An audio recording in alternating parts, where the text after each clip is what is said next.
Thank you so much for joining the webinar, Building an Academic Roadmap. And we are going to jump right in. So my name is Michelle Polkoff. I'm the Assistant Dean of College Transitions at Elgin Community College. You've probably seen me around with the other college and career readiness workshops, and hopefully are reaching out and asking your questions. I want to support you any way that I can. Our two panelists today are Rodrigo Lopez and Josh Stober. Would you all like to introduce yourselves? Sure. Good evening, everybody. My name is Rodrigo Lopez. I'm the Assistant Dean of College and High School Programs. So one of the main things that I do for the college is oversee and manage the dual credit programming in consultation and collaboration with the school districts. Good evening, everyone. My name is Josh Stober. I'm District 300's College and Career Counselor. I work with all of our full-time dual credit students and also with the students at 3 D300 high schools, Hampshire, Dundee Crown, and Jacobs, and helping them, and the counselors in those high schools, with career and college programming. We are so grateful to have both of you. Thank you so much. I'm going to stop sharing my screen and let our facilitators run the session. Perfect. Thank you so much. So let me go ahead and pull up the presentation. Can you go ahead and enable that on my end, Michelle, please?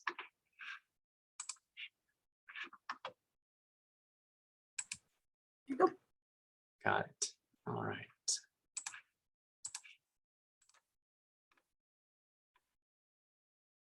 All right. And can you see that? We're good? Yes. Perfect. All right. Well, thank you so much again, everyone, for joining us.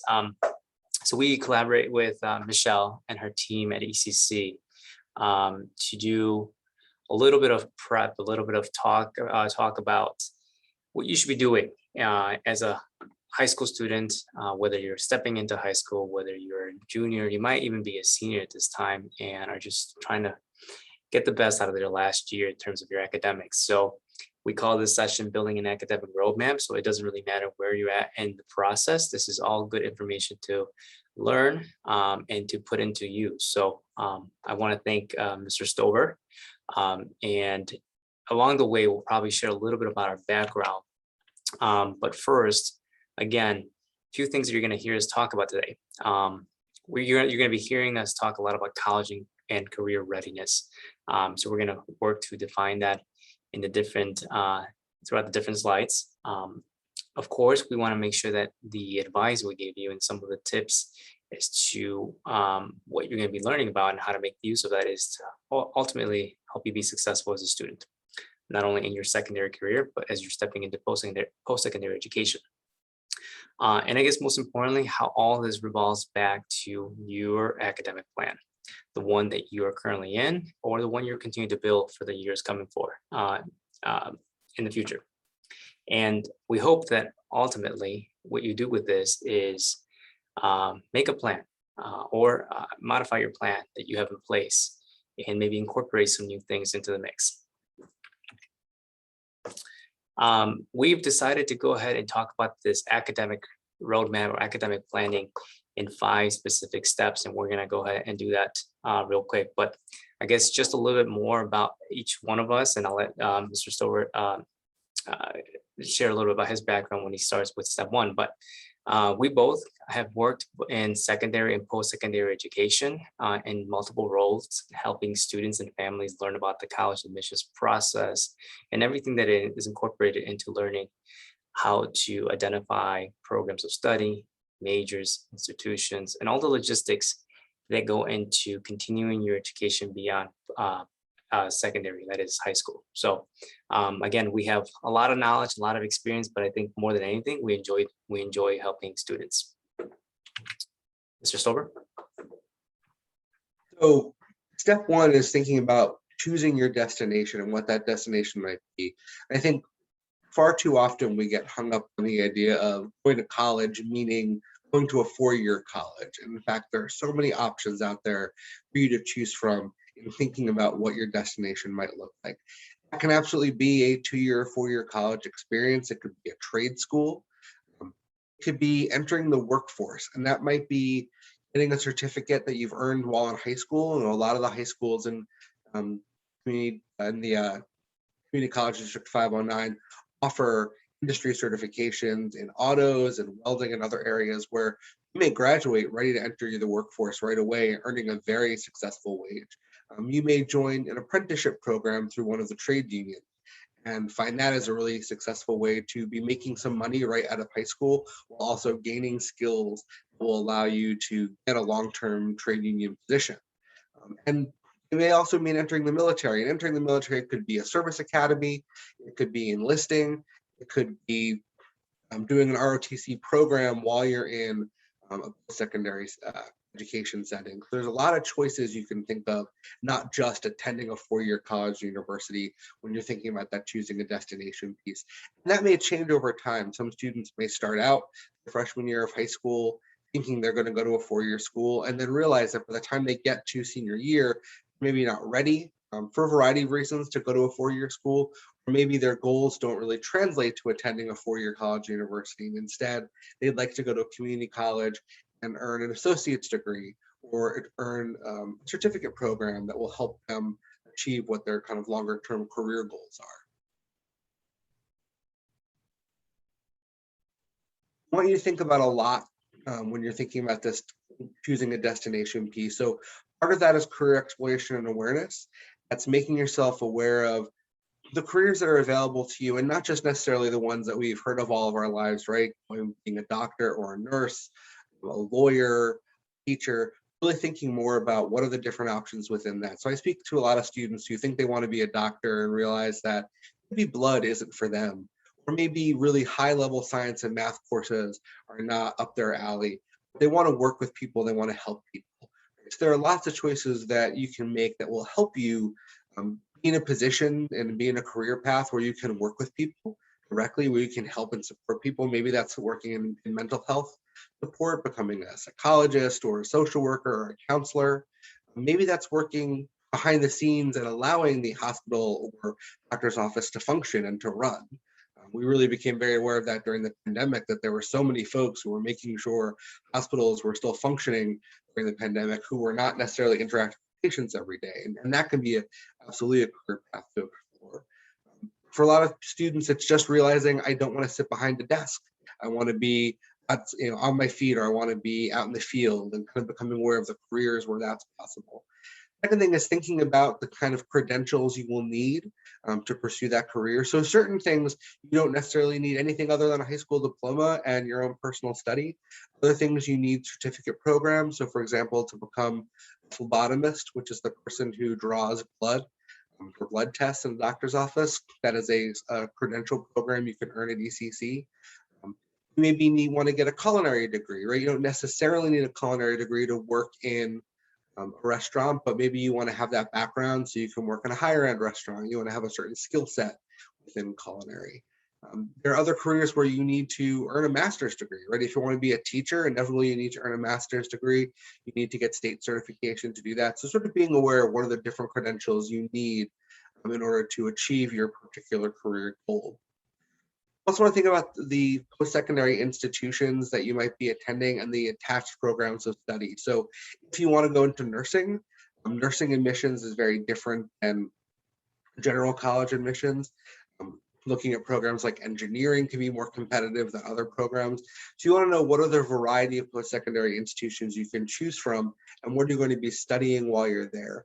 As an example, in Illinois, the University of Illinois Urbana-Champaign has a very competitive engineering program. It's difficult to get into. You can attend a community college in Illinois and take on the engineering track within that community college and be set up to transfer into the University of Illinois Urbana-Champaign as long as you achieve certain things in the community college program. So there's a lot of resources there to help you think about what it is you want to be studying and how you're going to most effectively get toward that path. We're not even thinking yet about the financial costs, right? And what are the financial options involved in maybe picking less expensive post-secondary institution, knowing you may have some longer term career goals you have to achieve that are going to involve graduate level. Some wonderful resources here we have linked out to the Occupational Outlook Handbook. The Bureau of Labor Statistics provides a lot of really interesting information about what are the outlook for certain different careers that students can choose from. One of the ones I always find most interesting is that right now, petroleum engineering is an incredibly lucrative career option, but there is always a note that as energy needs change and as energy needs evolve, that may be a career path where longer term a person in that career may not be making as much money as countries move toward different kinds of energy industries. We know that there's a lot of need for folks who work with senior citizen populations, and so that can be a path to choose where you can be very confident in having job security and having solid income security. Consider as you're making that career choice. Same thing with teaching. There's always a teacher shortage on the horizon, and so making sure that there are enough teachers out there will generally see an increase in teacher salaries. So thinking about the kinds of jobs you might want to do and what is the long-term outlook, and maybe even discovering something that you had never thought of that would fall in line with your certain kinds of interests, and getting a sense of what is the long-term outlook for that particular career. So as we think about that choosing a destination piece, want to make that plan. And ideally, you're making that plan when you're ready to make that plan, right? So if you are in 8th grade or a freshman right now, you can start making the plan. It's never too early to do that. If you are a junior and senior in high school, you can absolutely still start making your plan right now. Make that plan, talk to adults in your life, your parents or guardians, teachers you trust, aunts, uncles, grandparents, your friends. Get a sense of what you're thinking of in terms of that plan. Begin to review that plan. Make sure that the goals you set out for yourself are achievable. Make sure that you have an understanding of where you want to be going, how much it will cost to do that, how you're going to support yourself during that experience. And as you need to update your plan, you may realize that the better choice for you right now is to attend a 2-year community college to earn some of your general education credits and then transfer to another school. You may decide that you need to go directly to a 4-year institution. You may decide that the military is the right path because you'll get an incredible education as part of military service and be able to turn that into a lucrative career option. And finally, you want to commit to that plan and really think of this to some degree as sort of being a little bit of a circle. You will always come back and review your plan as you're in it. You'll always update your plan as you're in it. And you may even change your plan dramatically and kind of think of it as making a new plan. As long as you're thinking about that circle and finding yourself at some point in that cycle, you're really going to be in a good path toward achieving that career goal.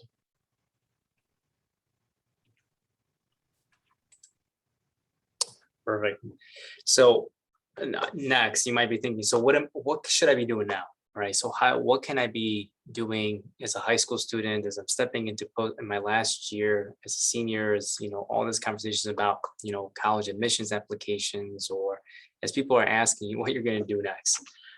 So before we start thinking specifically about some action items, we want to make sure that you all understand the language that, for the most part, you've been familiar with. But if not, if you're just stepping into this as a freshman, this is really good for you to go ahead and get a grip of, because it is very important. So of course we have GPA, right? A lot of people use GPA, but GPA stands for grade point average. And this is essentially the average value of your accumulated grades over time. So as you're stepping into secondary school, your grades that you get from each of your individual courses are going to be weighted, meaning they're going to be added up, and they're going to be divided up based on how many classes you take over time. But ultimately, it is a value that is looked at by many different programs, right? Not just post-secondary institutions, but it could be also used for financial aid or scholarship reasons.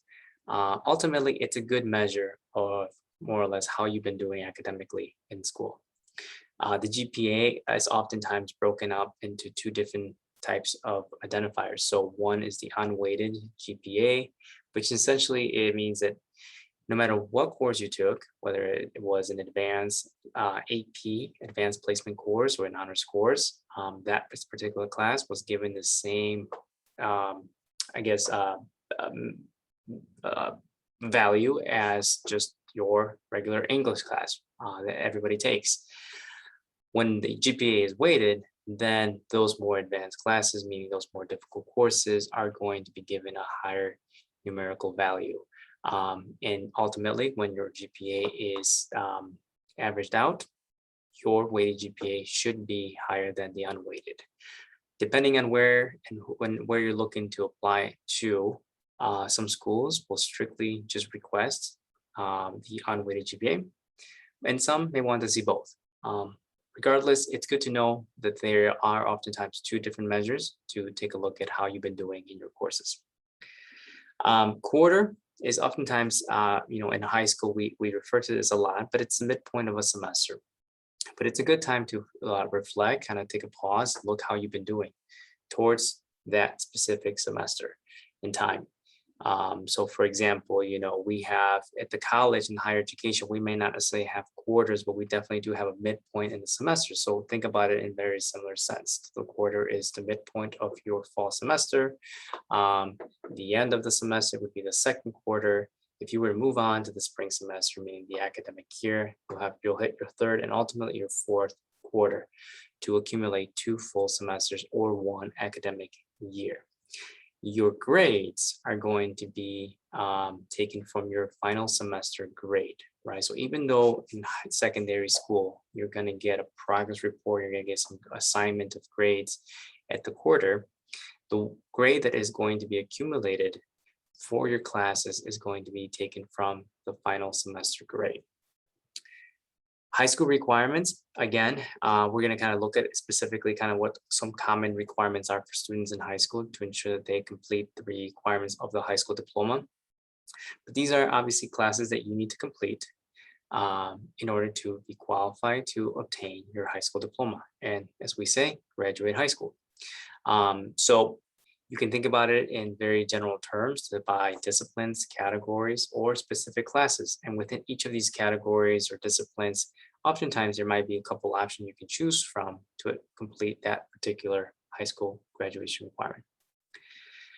Champions is something that oftentimes we like to kind of use as, as staff in the field of college and career readiness. And really what this is getting to is identifying people within your closest support network that are going to be there to root you on, be able to provide you the emotional support, be able to provide you with technical support depending on their background or experience.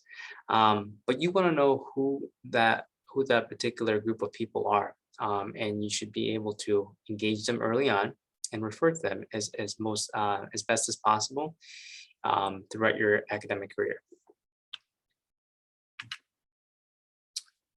So learning the rules. So again, we want to kind of spend time in talking about the technicalities of your academics because, believe it or not, they do influence your decision-making processes when you're choosing classes or while you're in class and how well you're going to do.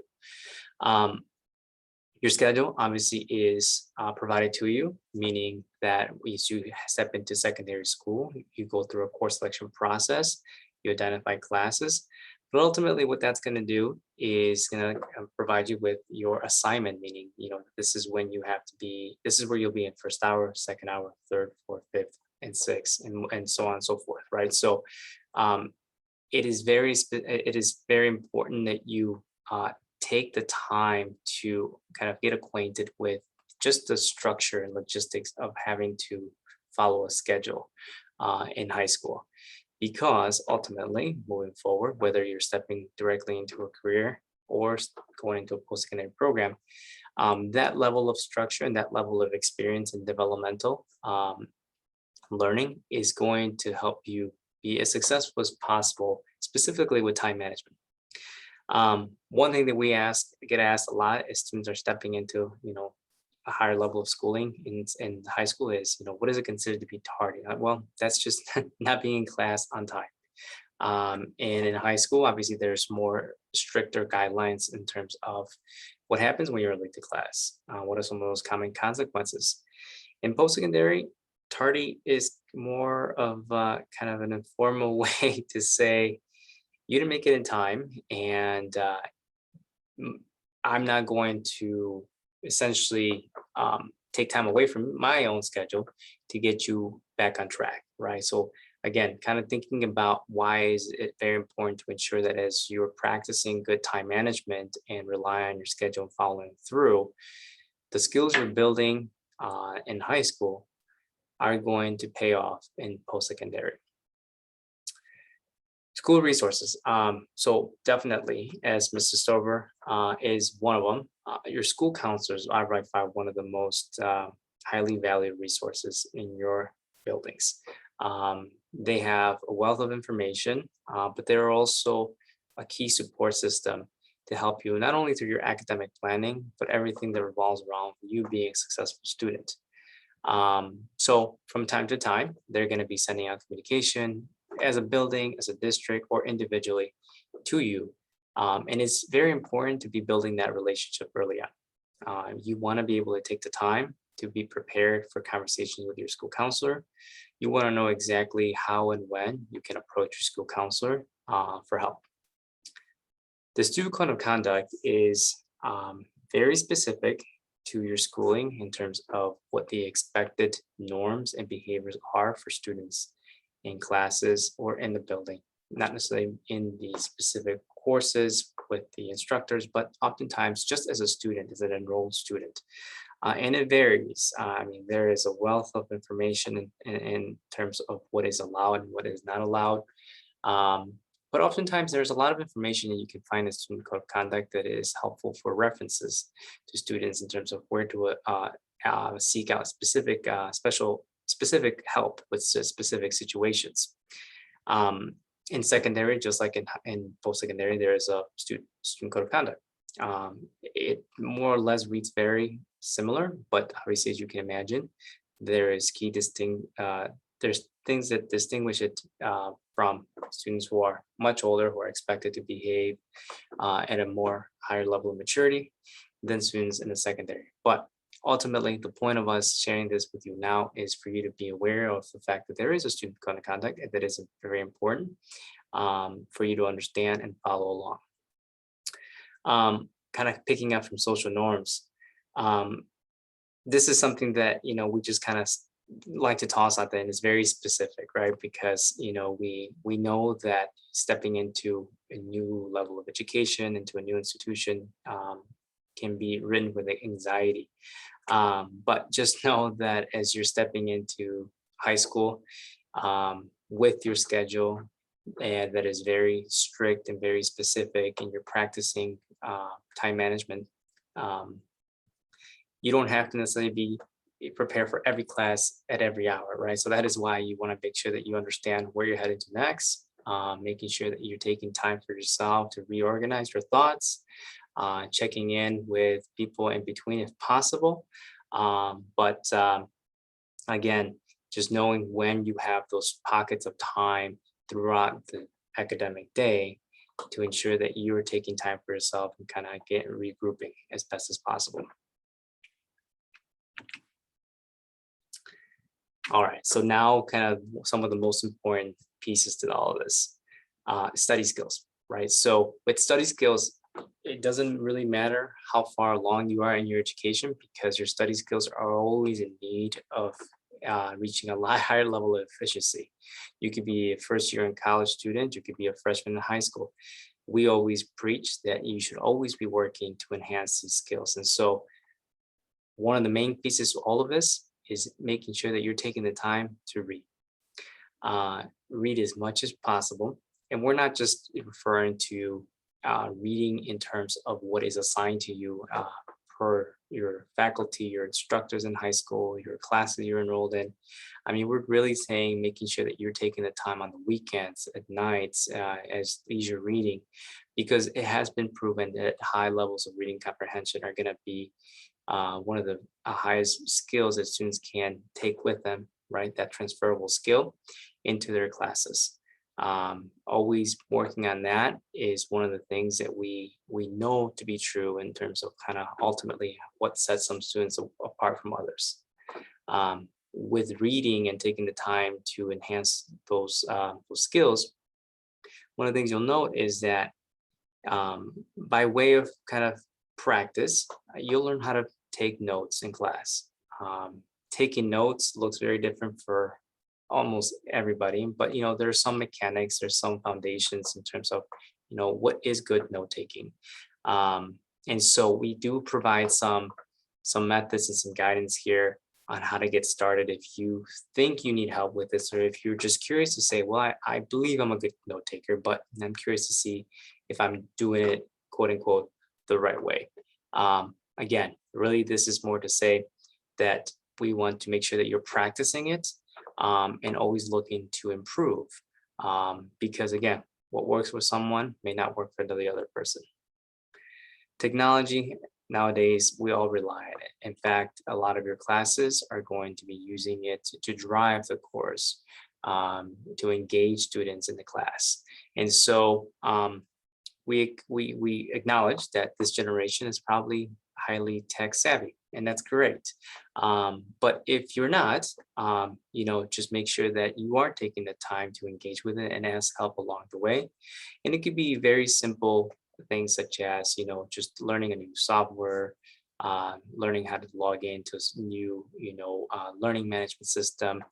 And this is one of the things that I have always stressed about, is learning good online etiquette, right? And so it's not just how to maneuver through a learning system or making sure that you're completing assignments and turning them in on time or seeking help via online. But one of the things that we stress a lot is how we use technology to communicate, specifically with faculty and instructors and other staff.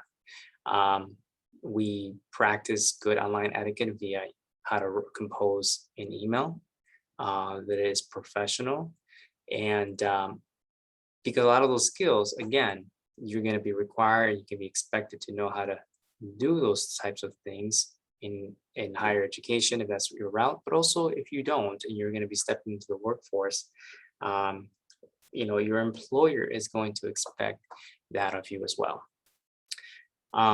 Ultimately, just like we mentioned in the previous slide, a lot of this is just ensuring that you're building the level of confidence to drive your success. Make sure that you're taking the time to be reflective. It is an iterative process, but never shy away from asking for help. Always look to people who may be ahead of you, who may have had different experiences, but share the similar goals, specifically in your academic interests.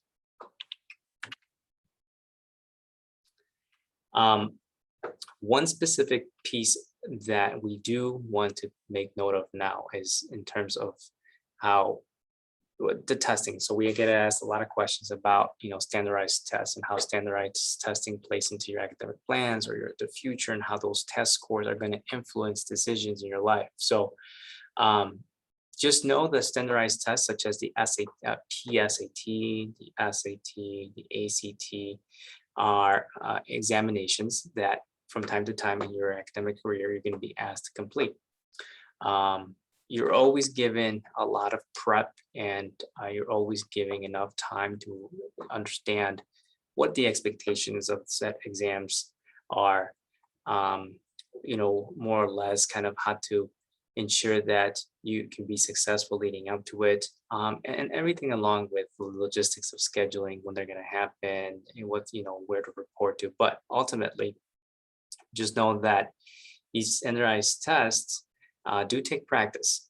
You do want to make sure that early on through, for example, the PSAT, which is given to younger students, that you're using those exams and that particular practice to your advantage, knowing that later on in your high school career, you're going to be taking the SAT, which is oftentimes the scores or the results that are going to be used for admissions purposes by post-secondary institutions. There's many different ways to study for SATs and PSATs. Your schools, your district will have a lot of these resources, but you may or may not know the Khan Academy is definitely one of a popular resource that a lot of students and families refer to for these exams. I think the only other thing that I would say about this is that with standardized testing, again, it's a lot about just making sure that you're honing in on those specific skills that require you to be attentive to detail, making sure that you're practicing good time management, making sure that you're understanding how to read and assess instructions. And when you are not clear on what to do, again, taking the time to ask for clarity and asking for help.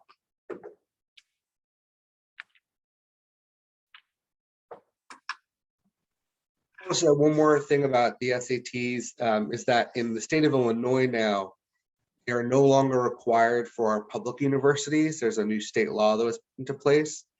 So you no longer have to submit them, it's optional, but I still think it's very important to prepare for them and take them because many out-of-state colleges, many private colleges still do either require them for admission or may not require them for admission, but may require them for scholarship. So we're still sort of in kind of a gray area with testing. Let's talk about choosing your classes and what that looks like. So typically your high school graduation requirements look something like 4 years of English, 3 of math, 2 of science, 2 of social science, 7 semesters of PE, semester of health. The SAT is a graduation requirement, the US Constitution exam.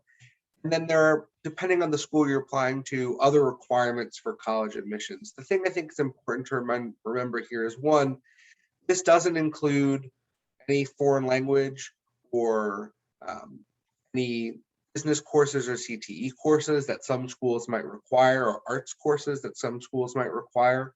So even now, you start to think about places you might be interested in applying to when you are a freshman and what kind of a course requirements you might need. So for example, there are schools out there that require 2 years of foreign language. And generally speaking, they will not count a year of foreign language taken in middle school. It needs to have been taken in high school. So think about foreign language. Think about taking an art course. Arts meaning music, art, theater, sometimes creative writing will count in that, dance will count in that. But just be aware of those kinds of requirements that some schools will have. Other schools will have these kind of more straightforward requirements. The most selective schools in the country will expect to see 4 years in every core area, 4 of English, math, science, social science, and language. So just kind of keep that in mind as you're thinking about what are your high school graduation requirements versus what are the schools that you are applying to going to be requiring of you in terms of an admission decision.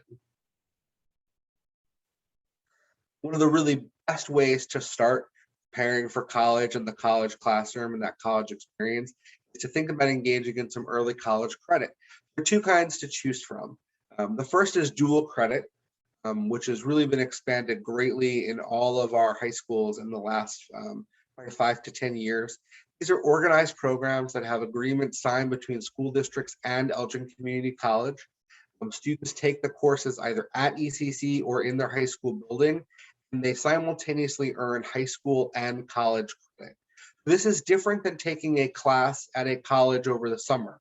In that scenario, you're typically not earning high school credit, you're just earning a potential future college credit. Dual credit is allowing you to earn both high school and college credit simultaneously. So the best example is a student will take English 101 at ECC. That will count both as a high school English credit and as a future college English credit. It's also a nice experience because it gets you more comfortable in a college level classroom and seeing what that's like and what the expectations are. That gives you a chance to where you're taking classes less often, where you're doing more longer term, larger assignments, where the expectations of your instructor are going to be very different than they are in high school. So it's a really nice opportunity. The other thing with dual credit is there are so many more options, particularly if you're taking it at ECC, that you can choose from for the class. So there are CTE courses, career and technical education classes, like in autos and in welding. They're available for dual credit, where you can take an autos or welding course and you are getting college level credit for it. Advanced placement classes are kind of the one that we've known for a long time. These are offered by College Board. You take the class throughout the year, the school year, you receive a grade in the course, but no matter what, you have to take an exam. And that exam is what determines whether or not you will earn credit at the college you choose to enroll at after the fact. Typically, you need at least a 3 on the AP exam to begin to qualify for either credit or higher level placement in a college course.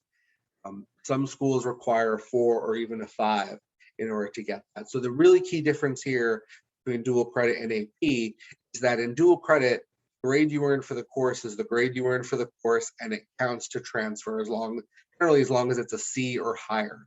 In advanced placement, you may have gotten all A's in the class, you had a bad cold the day of the AP exam and you didn't get a great night's sleep and you only got a 2 or a 3. And now that all that work in AP doesn't necessarily transfer into a college level course. I always remember as I do this, this slide explains everything I just explained.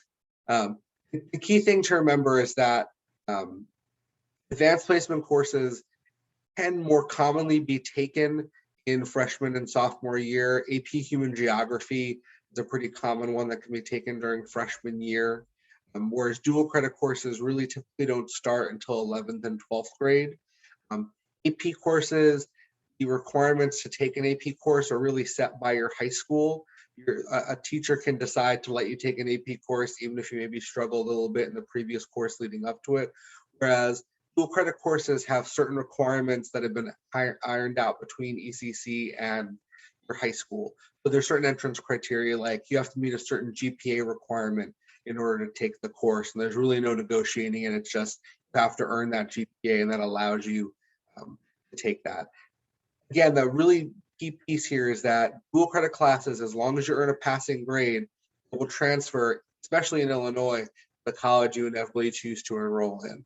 We also see a lot of students now who will take some classes and then continue at Elgin Community College, and it kind of shortens the amount of time they spend at ECC earning an associate's degree, earning a certificate program.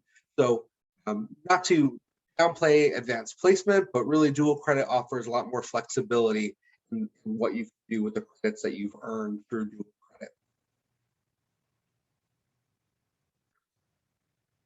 Finally, you want to think about the school-specific programs that are offered for dual credit. So some districts only offer certain dual credit courses that other districts will offer or won't offer.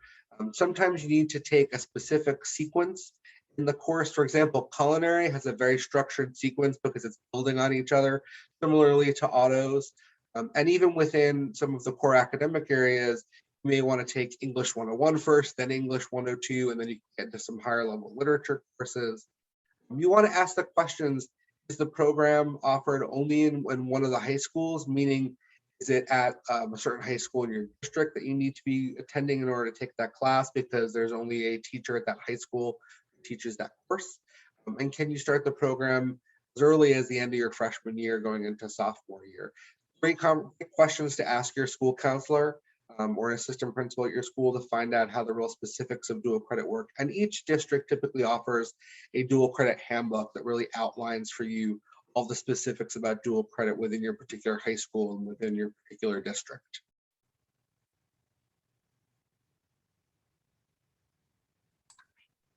All right, so step number 4, becoming a well-rounded student. So what are some of the things you can do outside of class? So again, a lot of the learning is not just what you're going to receive by your instructors, by your faculty in set courses by discipline, but it's going to depend on what you do with your time outside of class, but still being engaged with your schooling. So as you can see, a lot of the things that we look for in terms of helping students develop those other additional skills as they're maturing are going to be provided. The experiences or the opportunities are going to be provided to you by extracurricular activities, community service, and potentially even jobs or internships, especially if for those older students who are eligible for internships, or for students who are old enough to start, working or have the need to work. All of these 3 different areas or categories do provide high value experiences that students should seek out. At the very least, they should be looking to go ahead and include any of these into their academics throughout their schooling. With extracurricular activities, you don't just necessarily have to be an athlete. There are so many different clubs and other programmings that you could engage with in your school or school district.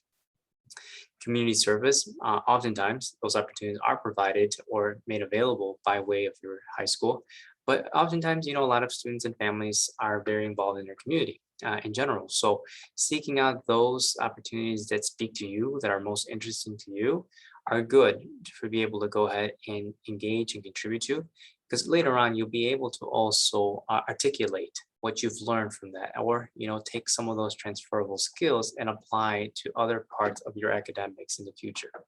And of course, jobs, I mean, there's nothing like learning how to do a job, how to be an employee early on as a 16, 17-year-old. So just know that if you do have to work and you don't have the time or ability to do the extracurricular piece or the community service, that you as an employee is those experiences are just as valuable, and you should be looking to refer to that and articulate that if necessary when asked about your experiences outside of class as a student in school.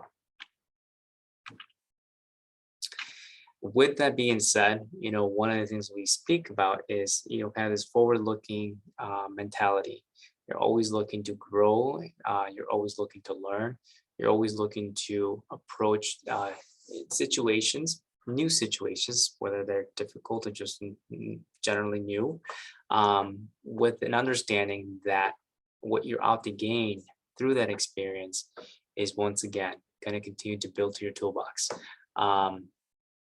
However, we know that as young students, as you're progressing through high school years and even into post-secondary, you're going to be faced with a lot of challenging situations that are kind of vary across across the spectrum of it's new, and I have a very difficult time approaching adults or staff members to confrontation, right? And how to find the best ways to ensure that you can express not only your needs, but a difficult situation that you need to address, whether it be academic or social. So again, a lot of this is just kind of stepping into that space that oftentimes maybe sometimes makes us a little bit uncomfortable, but realizing early on now that when presented with those opportunities, you should be able to go ahead and understand that ultimately those experiences, those challenges, those conflicts are there to ensure that you're progressing as best as possible. We want to make sure that at the same time you are motivated, you're finding the confidence and new levels of confidence in yourself as a student, as a person. So again, fixed versus growth. Fixed, you're settled. You kind of are okay with the status quo. You're okay to not necessarily enter into a new space because it may be, cause fear and anxiety, versus knowing that a growth, you could also feel very much so some of those same emotions, but you understand that the payoff or the benefits of doing so are much more rewarding. Once again, I think coming back to identifying your champions, identifying your support network, assemble your team, so your team can be inclusive of many different people across not only your institution, your community, but obviously some of those members are going to be those that are closest to you, right? Parents, legal guardians, siblings, cousins, next door neighbors. Maybe through your involvement in the community, you have a mentor that you can look up to, and we all should always be looking to multiple people for different things, right? So the idea here is to be able to compose a network of people that is as diverse as possible and have it to be relatively large over time. Making sure that group of people has a wealth of information, so that when you need access to it, that is where you would start. Oftentimes when you have a network of people and maybe none of them have the answer or the resource that you need to be able to use, that they have their own networks, right? So it's kind of an extended network. And again, looking to grow that over time is something that is of most value for students and families, really, as students are progressing through high school. And again, whether it's the post-secondary institution, a trade school, an apprenticeship, whatever it may be. Right, so finally, that step 5 is to create a plan. Let's kind of walk through that. It may seem like it's a long time off. And again, that's whether you're a senior in high school right now or in 8th grade or somewhere in between. There's no better time than today, like tomorrow morning, to start thinking about what that plan looks like for the future. So talk to your parents and guardians about your plans and begin that research early. Visit colleges. It's actually never been easier to visit colleges virtually than it is now. So many colleges have invested in making their virtual visits easier, and that's a great place to start. And when you can and feel safe, going and visiting colleges. What's wonderful about where we live is that within about 90 minutes, you can visit an example of almost every kind of college in the country. You can see a rural or suburban or urban campus. You can see an in-state or out-of-state school. You can see a public or private school. You can see schools of every size. You can see colleges that are Hispanic serving institutions. There are so many options of the kinds of colleges that can just begin to give you a sense of where you'd like to be. It can give you an idea of the kinds of colleges you'd like to see and look at, even more broadly than just a 90-minute radius from here. Think about asking to do a job shadow, right? That could be with a parent or friend's company or employer. That could be if you're thinking of being a teacher, ask your teacher if you can shadow them one class period, learn about how they prepare, learn about what that looks like to teach a class and how much work and effort goes into that. Just start to get a sense of how those job experiences can impact you and how you get a sense of what you would like to be doing. Make sure that you're challenging yourself and enrolling yourself in rigorous courses. And that doesn't necessarily mean taking 5 AP classes or doing full-time dual credit. It may mean taking one slightly higher level course to start and seeing how it goes, and then adding some into it if you're feeling overwhelmed by the idea of lots of challenging courses. But make sure that you're pushing yourself and giving yourself as much as possible to get that opportunity to push yourself academically, because as you continue in high school and move on to whatever your post-secondary education looks like, it will typically always be more challenging for you.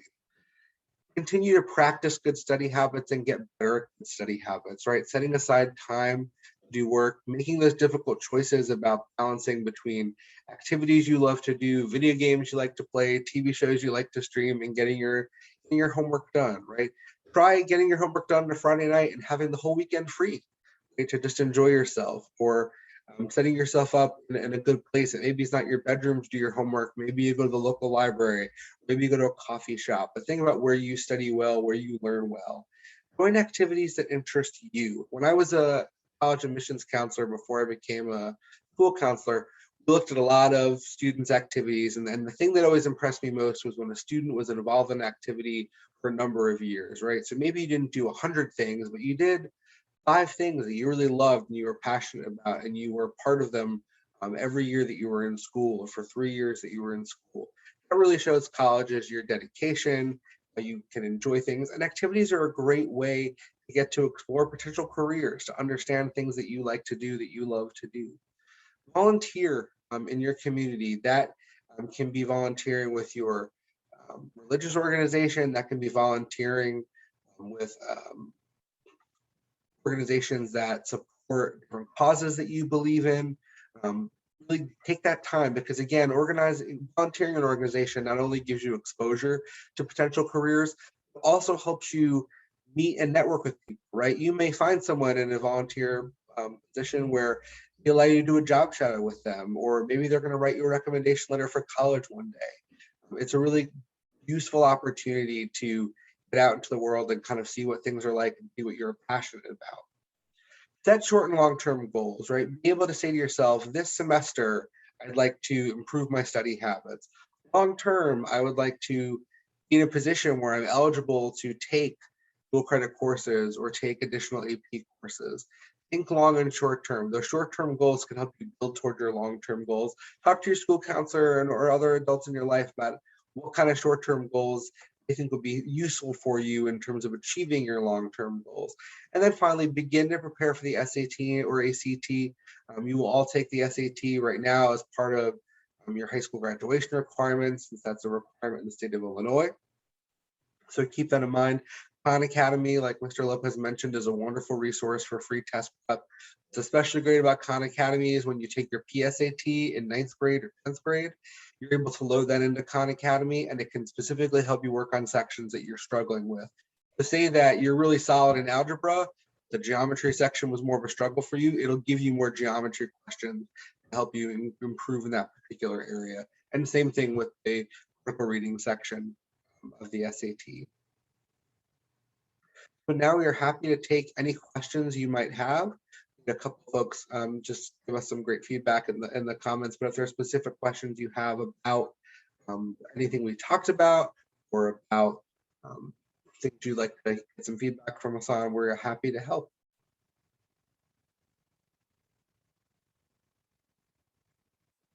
And maybe we can actually roll back to the very first slide that has our email addresses on it. In case you don't feel like asking a question right now, both Mr. Lopez and I will be happy to answer emails.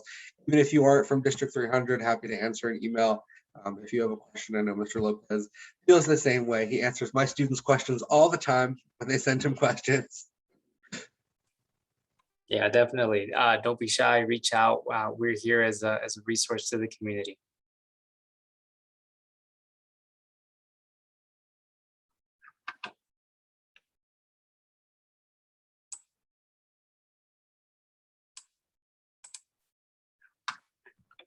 There's also an opportunity at the end of the web. Once you close Zoom, it's actually going to show up saying, thank you for attending. Would you like to fill out an exit survey? I'd love for you to fill out the exit survey. And I will show you what that looks like. Let me just share my screen really quick here. So when you close the Zoom, it'll pop up and it says, thank you for attending. And you want to hit the continue button. That will take you to the exit survey, but I'm also going to put it in the chat box for you. This gives us an opportunity to see why you initially came, what you got out of it, what additional questions we can answer for you. So again, Mr. Stober, Mr. Lopez provided their email addresses. The exit survey is another place that you can ask for additional resources. If it's more general, some of the things that were discussed today, there are other sessions that potentially could help as well. So the sessions that are upcoming, the next one that's happening is actually on Saturday, Financial Aid 101. But if you are interested in what Mr. Stover was talking about more at the beginning of the session about what could come after high school, and you didn't know that four-year college wasn't the only option, then the session for paths after high school might be interesting to you. If you are interested in what they're talking about as far as dual credit and AP, the early college credit options on November 2nd would be of interest to you. So please, please, please fill out that exit survey and let us know what we can do, what we can provide, and how we can support you.